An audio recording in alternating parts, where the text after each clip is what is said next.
Buenos días a todos. Para mí es un gusto compartir este espacio con ustedes. Yo siempre digo que no hay mejor espacio que el que uno comparte con los colegas, ¿no? Y particularmente agradecido a Asprosec por habernos invitado a participar como integrante de la Asociación de Profesionales de Ciudad de Buenos Aires, junto con mi amigo Roberto Ontiveros. Así que, bueno, es un gusto además venir acá donde uno tiene tantos amigos, ¿no? Y donde tantos afectos ha cosechado a lo largo de la vida, ¿no? En mi caso particular, yo siendo un joven cadete de primer año, juré la bandera en el estadio de Córdoba, ¿no? En ese entonces se llamaba Chateau Carreras. Pero bueno, yo lo que les vengo a plantear, como se habló tanto de la articulación público-privada, yo se lo vengo a plantear desde una visión estratégica. Y desde esa visión estratégica vamos a tratar de bajar a una versión operativa y una versión táctica, ¿no? Es decir, en los más altos niveles, a nivel mundial, y vamos a ver cómo eso repercute en el comercio exterior, porque el tema es la seguridad en la cadena de suministros en el comercio exterior. Entonces, en primer lugar, yo quería empezar con algunas definiciones de cadena de suministro para que podamos tener una idea de qué es lo que estamos hablando. A veces se nos confunden muchos los conceptos, ¿no? Porque a veces hablamos de cadena de suministro y pensamos que la logística es lo mismo, cuando lo que es logística es una pequeña parte de lo que es cadena de suministros. Entonces, para poder definir cadena de suministro, yo me voy a basar en la definición que hace de la misma la norma ISO 28000 y su familia de normas, que habla que la cadena de suministro es un conjunto tanto de personas como de medios, como de procedimientos, que implica desde la llegada de la materia prima hasta la llegada del producto al consumidor final. Esta particularidad muchos le agregan que hay una especie de retorno también del consumidor final, por ejemplo, cuando se devuelven algunos envases que después se reciclan, etcétera, etcétera. Pero esta particularidad de tener tantos estadios, proveedores, transportes, almacén de materia prima, nos da una primera imagen de la complejidad del circuito comercial y productivo del que estamos hablando. Además, se caracteriza la cadena de suministro por la norma, es el outsourcing, o sea, su tercerización en muchos de sus sectores o sus partes, porque no hay organización, o tiene que ser muy grande, para que pueda abarcar todo el circuito completo. Entonces, ahí cuando aparece la contratación de empresas que hacen logística, empresas que se dedican a administrar centros de distribución y otro tipo de actividades que están incluidas. Ahora bien, nosotros lo que vimos acá es la cadena de suministro a nivel interior, ¿no? Dentro del país.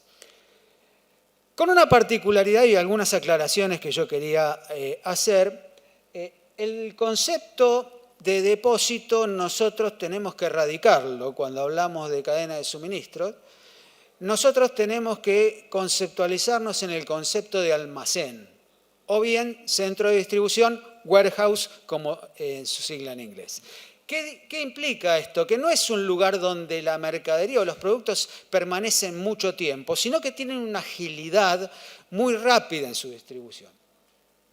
Ese viejo depósito que nosotros concebíamos, hoy ya no existe en la cadena de suministros. La cadena de suministros que se caracteriza por la intensa aplicación de la tecnología, en este caso drones terrestres, que son los que organizan los pedidos y la distribución. También tenemos la automatización de las entregas, algunas empresas utilizando drones, y por supuesto que nosotros todavía en este periodo de automatización todavía estamos en estado incipiente, ¿no? Pero todo llega. A lo que ya vimos de la fragmentación anterior, cuando nosotros vamos a importar o exportar, tenemos que agregarle otro tramo más, que son todas aquellas partes de la cadena de suministro que interactúan para poder llegar al comercio exterior, tanto para la importación como la exportación. Y acá tenemos otros actores que se suman, que son distintos. Tenemos los transportistas, los agentes aduaneros, tenemos las terminales portuarias, etcétera, etcétera. Muy bien. Como otro concepto más, voy a agregar que cuando hablamos de comercio exterior, nosotros profesionales de seguridad tenemos que dominar dos conceptos, que son el de la consolidación y el de la desconsolidación. Consolidación, nosotros hablamos de consolidación cuando el pedido para exportar se encuentra completo, precintado y con la declaratoria de aduana. Desconsolidación es precisamente el proceso contrario cuando yo importo. Después vamos a volver más adelante a hablar de esto porque es un concepto recurrente, ¿no? Y es una de las cuestiones más delicadas desde el punto de vista de la seguridad. También se nos agrega a lo que normalmente trabajamos en seguridad patrimonial un concepto distinto que es el denominado trazabilidad. Trazabilidad que se interpreta como la posibilidad de ubicar en cada momento y en cada estadio de la cadena de suministros cuáles son los bienes que están presentes en ese lugar y ahora no solamente los bienes, sino el estado en el que están. Es un concepto que nosotros determinamos, y nosotros en la jerga lo llamamos esterilización, ¿sí? Cuando hablemos de esterilización vamos a hablar de integridad de la carga. Traducido a que no me rompieron la carga para esconderme droga, no me rompieron la carga para esconderme personas, etcétera, no me rompieron la carga para esconderme armas. Eso, entonces, la integridad de la carga, nosotros lo materializamos con el concepto de la esterilización. Cuando hablemos de esterilización, en cadena de suministro estamos hablando de eso. Muy bien. ¿Y cuáles son las tecnologías, digamos, sobre las que se basa para la operación la cadena de suministros? Bueno, tenemos una tecnología antigua, sobre todo en el tema de warehouse, que eran los lectores de barra, ¿no? Una tecnología que necesitaba una visión directa con el producto para que yo lo pueda registrar y con una serie de limitaciones, porque por ahí justo la barra estaba dañada y no me lo leía y otras cuestiones. Todo eso se vio superado en la dinámica con la tecnología RFID, que es una tecnología de identificación por radiofrecuencia. Se basa en un sistema integrado por lo que nosotros denominamos tags o bien etiquetas que transmiten lo que contienen. Tienen una pequeña memoria y aparte la posibilidad de transmitir cuando son excitados por las antenas que están presentes. Entonces, como vemos acá, lo que yo voy haciendo uno por uno con la tarjeta FID lo hago de corrido. Pero además lo complemento con otra tecnología, que es la que me permite agilizar de tal forma los inventarios que en pasada de drones yo levanté todo lo que yo tengo adentro de mi warehouse, ¿sí? Entonces, en este caso está haciéndolo con lector de barra, no con FID. Entonces, esas son las tecnologías que se encuentran en apoyo tanto de warehouse como de la cadena de suministro en general. Y son las que me facilitan el valor de la trazabilidad. Todos los registros, tanto los de posicionamiento como los de cada uno de los lugares y el estadio de cada uno de los productos en cada uno de los lugares, protegido por la tecnología blockchain. Tecnología blockchain que ustedes deben haberla sentido nombrar cuando hablamos de las criptomonedas, ¿no? Bueno, blockchain no es solamente una tecnología que se utiliza para las criptomonedas, sino que es una tecnología que se caracteriza por enlazar bases de datos una con otra en una forma tal de interconexión que hace que el registro sea inviolable, o por lo menos con la tecnología que hay ahora, ¿no? Porque siempre hay que hacer salvedad, ¿no? Entonces, el blockchain sirve, por ejemplo, para controlar en forma ineludible y con un absoluto grado de veracidad, por ejemplo, el mantenimiento de las cadenas de frío, ¿no? Cuando yo hago el comercio exterior y la mercadería debe ser protegida y respetada a ciertas condiciones. Muy bien. Dicho esto, y ya que nos pusimos de acuerdo entre los conceptos básicos, ¿no? Vamos a hablar un poco de la situación del comercio exterior y cómo fue desarrollándose. A mí me gusta siempre citar a Zygmunt Bauman, que fue un sociólogo polaco, que fue combatiente de la Segunda Guerra Mundial, y él escribe un libro, un extraordinario libro, que se llamó La modernidad líquida, ¿no? Y él en ese libro da su visión del mundo y dice que el mundo antiguo era un mundo sólido, representado acá con un paisaje antártico, ¿no? De nuestra querida Antártida.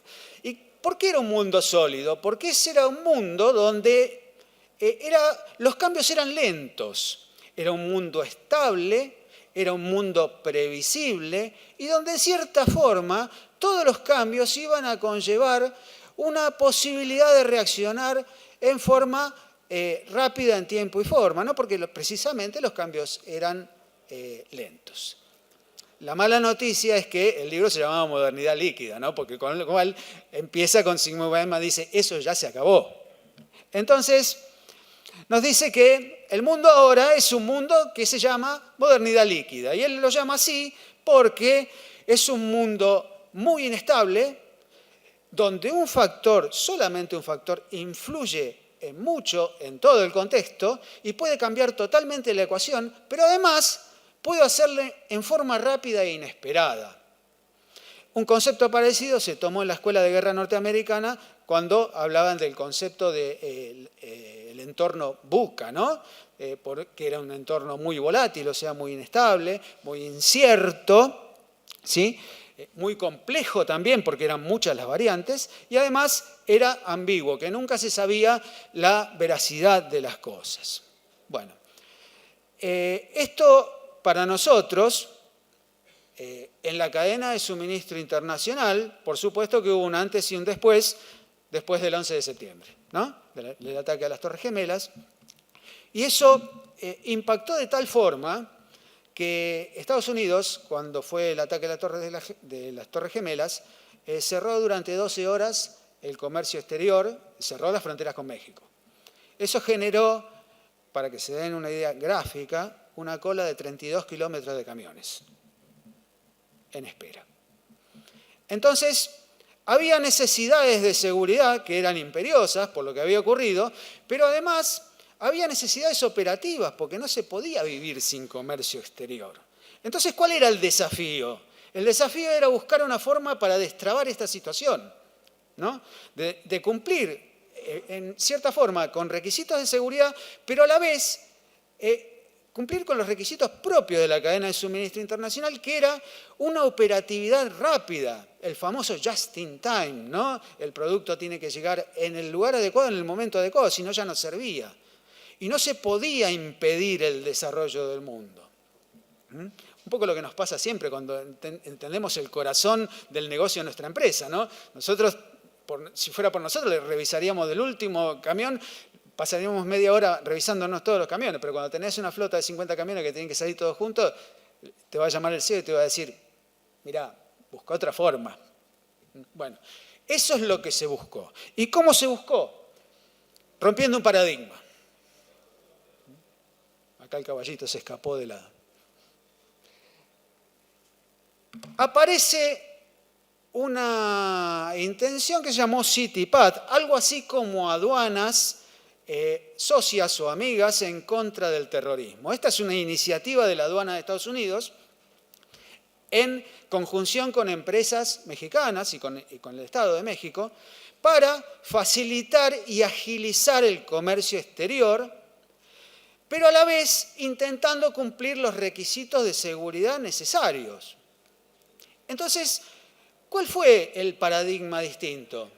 El paradigma distinto fue que lo que antes se hacía en el puesto fronterizo se iba a hacer en toda la cadena de suministro. Entonces, las empresas aceptaban ser auditadas por la aduana, revisando todos sus procedimientos antes del paso fronterizo. Entonces, ese tiempo que se perdía en el paso fronterizo iba a ser mucho menor y a la vez Eso iba a permitir cumplir con los requisitos de seguridad que había que cumplir. Esto fue espectacular para las empresas porque era una estrategia de ganar-ganar, ¿no? La aduana de Estados Unidos controlaba las empresas en toda su cadena de suministro y a la vez las empresas que querían participar en el comercio exterior se ahorraban fortunas. Fortunas que son traducidas en depósito fiscal esperando destinación aduanera. Para que se den una idea, como un ejemplo, un container hoy en el puerto de Buenos Aires paga entre 60 y 120 dólares diarios en espera de destinación aduanera. O sea, en espera de que la aduana autorice que venga a la terminal portuaria y lo suba arriba del barco. Un container. Entonces, si multiplicamos eso en un flujo continuo, vean que si bien a las empresas les significa una inversión previa, eso se compensa con creces con la posibilidad de tener prioridad en el paso aduanero. Sin perder, digamos, lo que era el requisito de la seguridad. Muy bien. Perdón. A ver. Sí. No, me pasé.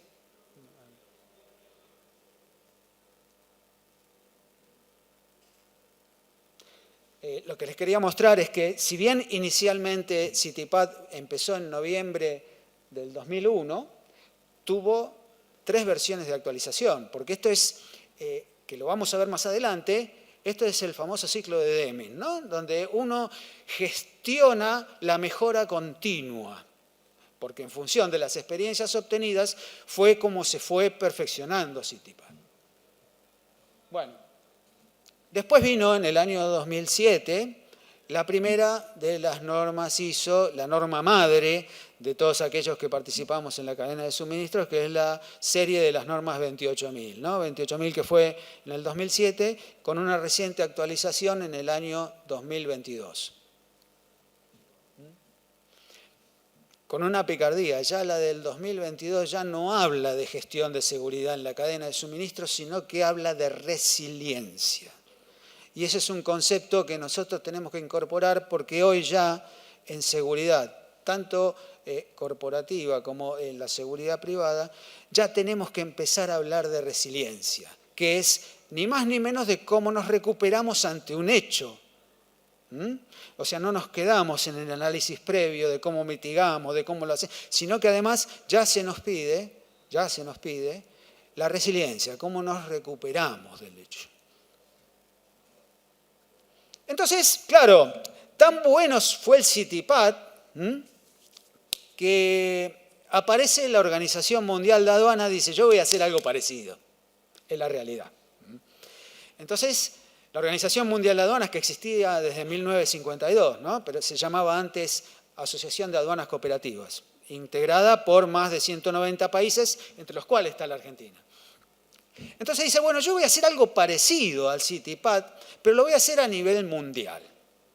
Y además lo voy a hacer sobre 3 pilares, porque estamos hablando de un nivel estratégico donde hay países con países, ¿no? Entonces dice, bueno, vamos a hacer primero, el primero de los pilares va a ser aduana con aduana. ¿Qué quiere decir esto? Que vamos a establecer un estándar dentro de un marco que se llama marco SAFE, ¿sí?, que se va a llamar operador económico autorizado, en vez de CITIPAT. Si ese operador económico autorizado tiene unos presupuestos mínimos, o sea, unas condiciones que son mínimas para cumplir, para que realmente sea aceptado, pero cada país puede agregarle por sobre esas todas las que quiera. Entonces, cuando un operador económico autorizado quiere comercializar, en el caso de la Argentina, por ejemplo, con Uruguay, tiene lo que se llama el acuerdo de reconocimiento mutuo, que es un acuerdo entre aduanas, donde si yo soy OEA, categoría seguridad en Argentina, también tengo el mismo beneficio en Uruguay, porque hay un acuerdo de reconocimiento mutuo. Es el primer pilar. Con lo cual acá ya vemos que tenemos un tema de política exterior, de comercio, del sector de comercio exterior y de la diplomacia también involucrada en los países, ¿no? Por otro lado, también tenemos el pilar de la aduana con las propias empresas, porque es la aduana la que va a otorgar la categorización, ¿sí? Ya vamos a ver cómo. Y por otro lado, la aduana con otros organismos del Estado, porque va a interactuar para esta categorización no solamente con la AFIP, que es de quien depende, sino además con la fuerza pública, ¿sí? Con las fuerzas federales que van a ser las que lo van a auxiliar en el cumplimiento de esto.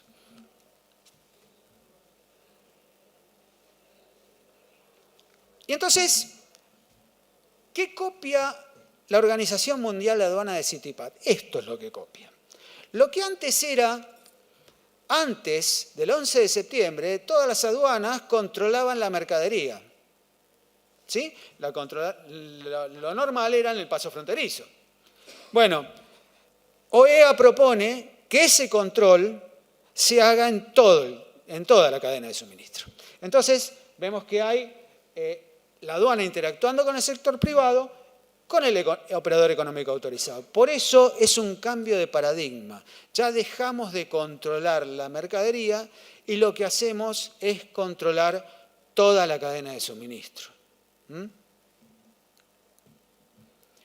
No iba a ser gratis que no le controlen en el paso fronterizo, obviamente. Lo que no se hacía en el paso fronterizo se va a hacer en otro lado. Entonces, acá es un poco una síntesis de qué es el operador económico autorizado, ¿no?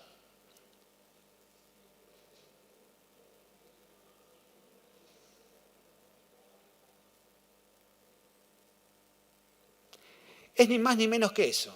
Ágil y seguro. Ágil y seguro el transporte. Y ahora vamos a entrar en la situación de la Argentina. Actualmente se encuentra vigente la resolución de la AFIP del 5107, que es de noviembre del año pasado. Uno pareciera que Argentina incorpora a OEA en esa fecha y en realidad esta es la tercera resolución. Y por esas cuestiones que tenemos nosotros en Argentina de las discontinuidades, ¿no? Y de que no nos ponemos de acuerdo a veces con las cosas y venimos... Argentina fue precursora en OEA. Argentina incorporó OEA en el año 2005. ¿Sí? Pero por una cuestión o por otra, todavía no hay empresas argentinas con la máxima categorización. Sí hay con las dos categorías menores que ahora vamos a ver cuáles son. El beneficio del paso aduanero te lo da la categoría superior. Si Dios quiere, a fin de este año, muy probablemente la primera empresa argentina, una empresa automotriz, sea categorizada OEA Seguridad.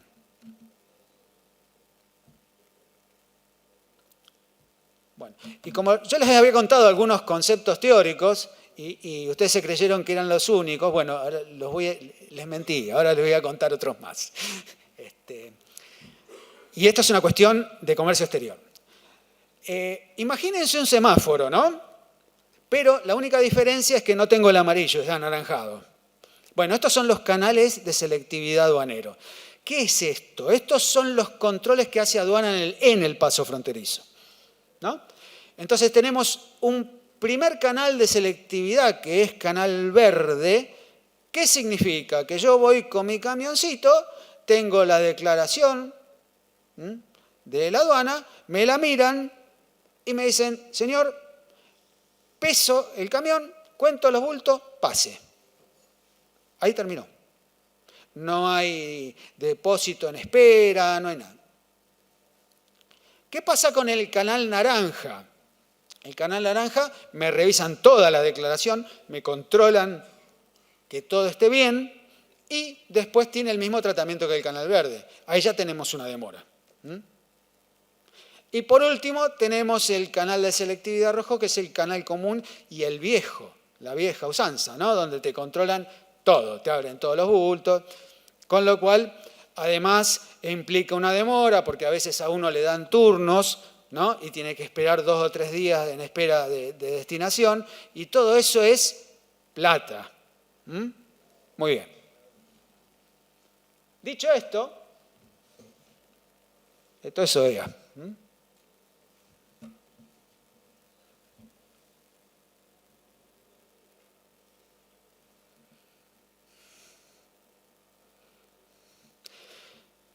Bueno, definido OEA. OEA es una categorización, no es certificación, y quien la otorga es la aduana como parte integrante de la FIP, ¿no? ¿Quiénes participan en toda esta movida del operador económico autorizado? Todos los integrantes de la cadena de suministro internacional. ¿Quiénes ya están incorporados? Estos 4 que están acá. Ven que cuando yo hablo de importadores y exportadores, hablo en general, pero hablo de toda la cadena de suministro, ¿no? Después tenemos los despachantes de aduana, los agentes de transporte aduanero, los transportistas de carga al exterior. Y estos son los que se van a incorporar. Depósitos fiscales, terminales de carga, prestadores postales y de courier. Courier es lo mismo que el prestador postal, pero estamos hablando de lo que es la paquetería, ¿no? Y el resto de los integrantes. O sea que engloba a todos los integrantes. Entonces, ¿por qué hay 3 categorías? Hay 3 categorías porque son distintos los requisitos que a mí me pide la aduana para dármelos, ¿sí? Y además, porque son distintos también los beneficios. El beneficio supremo y el objeto de los CEO de todas las empresas que se dedican al comercio exterior es la selectividad en canal verde. Esa solamente me la otorga la categoría OEA Seguridad, que es la categoría superior. Acá nos plantea la aduana cuál es la secuencia para la cual yo puedo categorizarme. Bueno, antes que siga, les aviso que acá van a ver cosas que a algunos profesionales no les van a gustar, pero denme la chance que después se las voy a explicar. La categoría seguridad, a la cual yo llegué presentando el cumplimiento fiscal, los sistemas de registros comerciales. Cuando hablo de registros comerciales, que es para las 2 categorías primarias, obligatorio, estoy hablando de trazabilidad, con lo cual no se desentienden del tema de la seguridad. O sea, la trazabilidad es obligatoria para todos, con todo lo que eso conlleva, ¿no?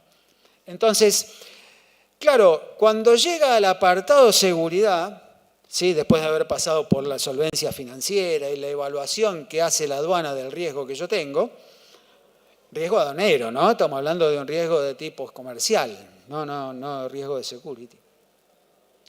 Llego a las exigencias de seguridad. Y lo que plantean es que debo cumplir no solamente con la elaboración, sino con la ejecución de 11 manuales, ¿no? Y los cuales son bastante variados y abarcan distintos aspectos, lo que lo lleva a la organización en general. Fíjense que tengo seguridad de los socios comerciales.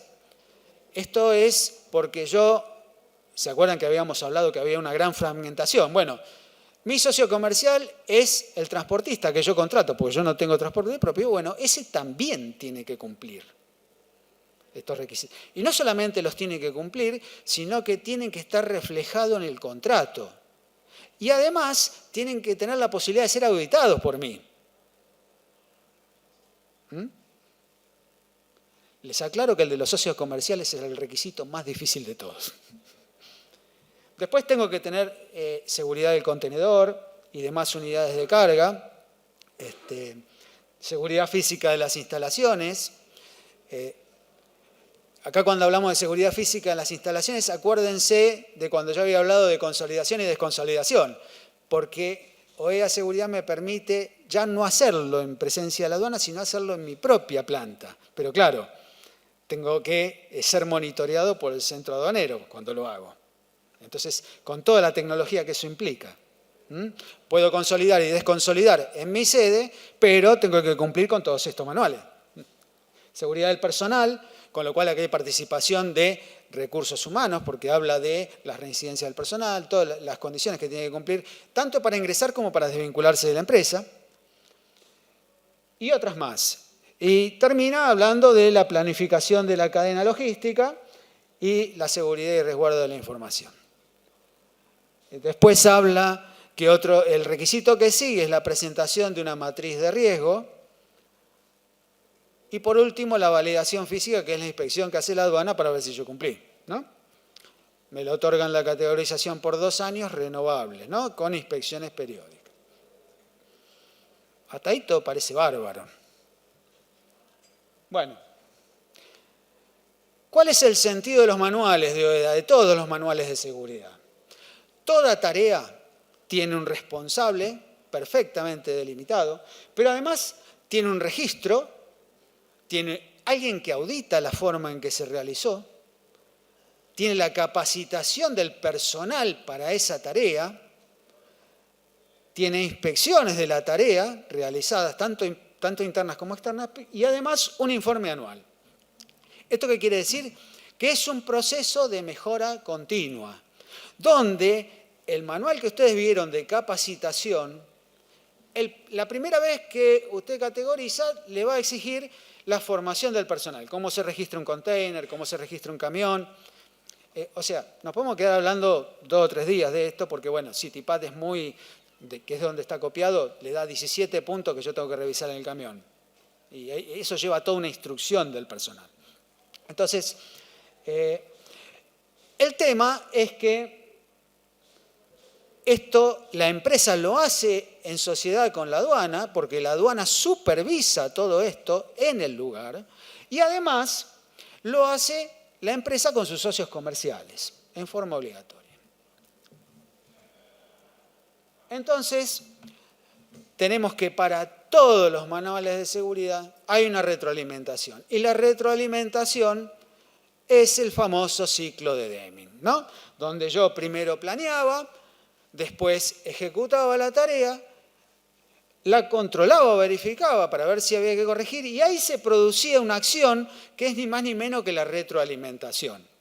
Entonces, por eso, la capacitación es continua, porque yo capacito sobre los incidentes que tuve y la buena o mala resolución que se hizo de eso. Entonces, ciclo de Deming fue un gran innovador, de hecho se lo considera uno de los padres del desarrollo industrial japonés, ¿no? Porque el hombre tenía unas teorías muy interesantes y en Estados Unidos no le fue muy bien, así que los japoneses lo agarraron y medio que lo secuestraron, y bueno, fue el que generó todo el ciclo de la mejora continua, ¿no? Y tiene un libro muy interesante que se llama las 14 cualidades del gerente y los 7 pecados mortales, ¿no? Uno de los pecados mortales es confiarse en la tecnología para la solución de todos los problemas. Lo decía Deming en el año 50. Entonces tenemos que lo que antes para nosotros era la seguridad corporativa, teníamos una visión netamente patrimonial del cuidado de los bienes. Ahora, cuando hablamos que hay OEA seguridad, tenemos que hablar que tenemos una seguridad también patrimonial, pero una seguridad enfocada para lograr la esterilización, ¿no? Muy bien. Esterilización, acá, bueno, tenemos un escáner, ven cómo se puede ocultar paneles de droga en un camión. Bueno, gracias a Dios tenemos un escáner. Esto conlleva, y que es una de las betas que yo veo para la seguridad, una capacitación muy intensiva de los que van a ser los operadores, ¿no? Y la utilización de herramientas que por ahí nosotros no estamos acostumbrados a utilizar. Sería bárbaro tener un escáner. Bueno, no todos tenemos un escáner. Y hay otras formas de revisar un camión. Uno es el viejo telémetro láser, ¿no? Donde un instrumento de medición que permite, sabiendo el largo del camión, uno hace un disparo adentro y cuando te da que la distancia es menor es porque tenés un doble fondo. Después también, yo siempre me acuerdo, mi papá era colectivero, ¿no? Y tenía para controlar los neumáticos del colectivo, tenía un palo de goma así, rígido, ¿no? O a mí me contaban que era para controlar la goma. En realidad lo llamaban el amanzaloco, con lo cual yo creo que tenía otra función, ¿no? Bueno, y claro, ¿qué se hace con ese palo de goma dura? Bueno, por eso hay que entrenar al operador, se golpean las cubiertas para ver si dentro de las cubiertas, de acuerdo al ruido que hacen, yo tengo carga escondida, ¿no? entre otras cosas. El viejo, para los que somos un poco más viejos, el viejo espejito con el palo para mirar abajo y otras cuestiones para entrenar a los operadores. Acá tenemos el auxilio. Bueno, hasta acá todo lo que es la incorporación de la doctrina. Entonces, como dice un cura párroco al que yo voy, siempre está bueno compartir los pecados, pero no los pecadores, ¿no? Entonces, ya armada un poco la rutina de en qué consiste esto, vamos a contar algunas experiencias de campo, ¿no? Bueno, ahora nos vamos a sacar el saco y la corbata y vamos a contar algunas experiencias de campo, de cómo se está instrumentando esto. Yo particularmente voy a contar 2 experiencias. Y las voy a contar porque con esas experiencias veo dónde está la proyección del profesional de seguridad. El primero de los casos, una empresa del rubro industrial, del cordón sur del conurbano bonaerense, donde tenía, única en su rubro, tenía la posibilidad de regularizar, venían exportando a Alemania porque tenían una tecnología muy particular en un producto que los alemanes habían querido replicar y no lo habían podido replicar por esa genialidad que tienen los empresarios argentinos, ¿no? De que nos sobreponemos y además son muy creativos los empresarios argentinos.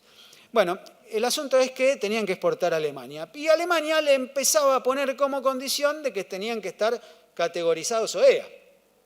Porque, ¿qué pasa? Hasta acá nosotros sabemos que es voluntario, está bárbaro. Ahora, antes de la pandemia, la Unión Europea había previsto que vos para comercializar en el 2023, si no eras operador económico autorizado, estabas al horno. O sea, no había importación ni exportación con Europa. Después se fueron postergando esos plazos. A lo que yo voy es que esto es una tendencia que no se detiene. Esto es decir, bueno, no lo voy a hacer y tapar el sol con las manos porque me va a pasar el tren por arriba. Entonces hay 2 posibilidades. O yo me subí arriba del tren, si soy exportador, o espero que el tren me pase por arriba. Entonces, es inexorable, por más que haya demoras, es inexorable OEA. Entonces, había un jefe de seguridad patrimonial que había sido alumno mío en una diplomatura y me llama para que le dé una mano con el problema, ¿no? Y me dice, me citó el CEO de la empresa y me pidió que le redacte los 11 manuales de seguridad, porque querían la categoría máxima de seguridad. Bueno, voy a la empresa y le digo, pero ¿hay algún espacio común de trabajo? Porque OEA es una decisión de la alta dirección donde están incorporados a esto recursos humanos, está incorporado compras, está incorporado, hay otros actores que participan de esto. No es solamente un problema de seguridad, porque acá hay cosas que tienen que cumplir compras, hay cosas que tienen que cumplir recursos humanos, hay cosas que tiene que cumplir la parte operativa. Entonces, esto, cuando es una decisión de la alta dirección, además debe haber participación entre todos los sectores, porque esto es como una norma ISO, básicamente, afecta a toda la organización. Entonces me dice, no hay nadie. Hay una sola responsable, que es la que está manejando el tema, que es la responsable de comercio exterior. Bueno, le digo, gestioname una reunión con las autoridades, vamos a explicar un poco cómo es el tema. Bueno, todo derivó en una capacitación como esta, ¿no? En lo cual se planteó que, está bárbaro, me dice el CEO, es una decisión de la alta dirección, por eso te llamé para que me hagas los manuales. Le digo, no sirve que yo le haga los manuales diciendo lo que supuestamente tienen que hacer si no lo van a cumplir, porque le van a venir a inspeccionar y le van a hacer un agujero, hablando en castellano antiguo, ¿no? Entonces me dice, no, pero yo quiero los manuales. Mire, le digo, a lo sumo se puede plantear un programa de trabajo. Planteamos un programa de trabajo, lo planteó una empresa de seguridad privada multinacional que era la que le prestaba los servicios de seguridad física. Era comparar peras con manzanas, porque lo que hizo la empresa de seguridad, que tampoco entendió de qué se trataba, le mandó un combo de $1,5 millones solamente en tecnología. lo asustó. Estamos hablando hace 2 años. Conclusión, no hubo acuerdo ni con la consultora que yo representaba, ni con la multinacional, terminó haciéndolo mi querido alumno, ¿no? Terminó haciendo los manuales y le digo, bueno, yo te voy a dar las normas para hacer los manuales, vos hacelo y que sea lo que Dios quiera. Lo que sí te comprometo es que cuando ustedes presenten la documentación, me des la devolución de la aduana para yo aprender también. Bueno, presentaron los 11 manuales, la aduana le hizo una devolución solamente documental, sin haber ido ni siquiera a la planta, tenía 25 hojas de observaciones. Y por supuesto la categorización denegada. Caso 1. Caso 2, también otra empresa rubro industrial, me convocan a una reunión, la responsable de la categorización era la responsable del comercio exterior. Y me dice, la verdad, me dice, yo ya lo tengo todo listo, me dice. Porque me dice, aparte, dice, hice todos los manuales. Me dice, lo único que me trabó es la matriz de riesgo, me dice. Acá la ven, ¿no? Fíjense que ya había hecho todos los manuales. Entonces, le digo, perdón, ¿no? Porque, vamos a hacer un poco de historia, le digo, esto está copiado de CityPath. Pero para que nadie se diera cuenta de que era una copia, alteraron el orden. Entonces yo te pregunto, si vos no hiciste la matriz de riesgo, ¿cómo podés planificar la cadena de suministro? O sea, si vos no hiciste una matriz de riesgo, ¿cómo sabés cuáles son tus zonas críticas? ¿Cuáles son tus puntos de apoyo? ¿Cuáles son tus lugares de parada autorizada? ¿Cuáles son tus caminos de alternativo y tus proveedores alternativos en una empresa transportista? En el tramo, ¿y cuáles son los puntos de apoyo policial? Por hablar de lo más grosero, le digo. No podés haber hecho ninguna planificación si no hiciste la matriz de riesgo. Además, le digo, la matriz de riesgo es la base de todo. Bueno, eso pasa por copiar la documentación, que por eso les decía que si a alguno le parecía que había visto algo mal, me den esta chance de explicárselo, porque la matriz de riesgo en realidad va antes de todo. O sea, como todos sabemos, y como te golpea, parece que te pegaran un cachetazo, ¿no? Cuando te dicen que lo último es la matriz de riesgo. ¿Sobre qué hiciste todo el resto? ¿Cómo hiciste la capacitación? La capacitación retroalimentada por los incidentes que tuviste. Porque como esto es dinámico, acuérdense de Deming, ¿no? Uno enseña en la capacitación, está bien, lo básico primero, pero después vas aprendiendo de los incidentes que tuviste y vos cada vez vas levantando más la vara. Porque lo que querés realmente lograr es la mejora continua. Entonces, y ya para ir concluyendo, yo lo que me gustaría compartir con ustedes es que a lo largo de lo que uno ve, hay una gran posibilidad para los profesionales de seguridad. Porque esto que te suena como un cachetazo en la cara, que la matriz de riesgo está... Todos los que están acá lo saben. Y todos tienen esa... Quizás lo que falta es ver la normativa más chica o los requerimientos más chicos. Y a uno le parece que eso es común, pero no es común. Porque el único profesional que tiene una visión holística de la organización es el profesional de seguridad. El de compra está encerrado en su oficina y negociando con los proveedores. No ve el resto de la empresa. Tampoco lo hace el de recursos humanos. Entonces, el único que tiene la visión para poder liderar este proceso es el profesional de seguridad. Entonces, tenemos una amplia posibilidad desde el punto de vista de la dirección, tenemos una amplia posibilidad desde el punto de vista de la seguridad, en la tecnología aplicada, en infinidad de campos. Así que eso es lo que yo quería transmitirles hoy. Es todo un desafío porque esto es una cuestión muy larga, ¿no? Y uno se va con los detalles por ahí y cuesta entender, porque los que no manejan este rubro tan interesante quizás no se perdieron de algo, pero bueno, esa es la idea y el horizonte que uno ve, ¿no? Todo esto impulsado por las generaciones más jóvenes, que el desafío sigue siéndole la mejora continua propia también, ¿no? De uno ir leyendo y viendo y sabiendo que a la larga este es un cambio inexorable y que hay que subirse al tren.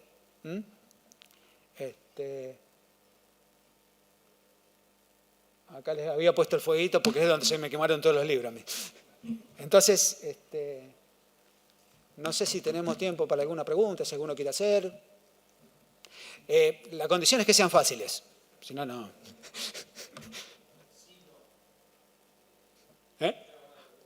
¿No? Bueno, yo les agradezco la atención. Les vuelvo a repetir, para mí es un gran gusto estar acá y compartir con tantos amigos y profesionales. Y bueno, de pronto capaz son las jornadas que más uno disfruta, ¿no? Yo les agradezco a todos la atención y a la Asociación de Profesionales de Seguridad de Córdoba por habernos invitado. Y bueno, quedo a disposición para lo que necesiten. Así que muchas gracias.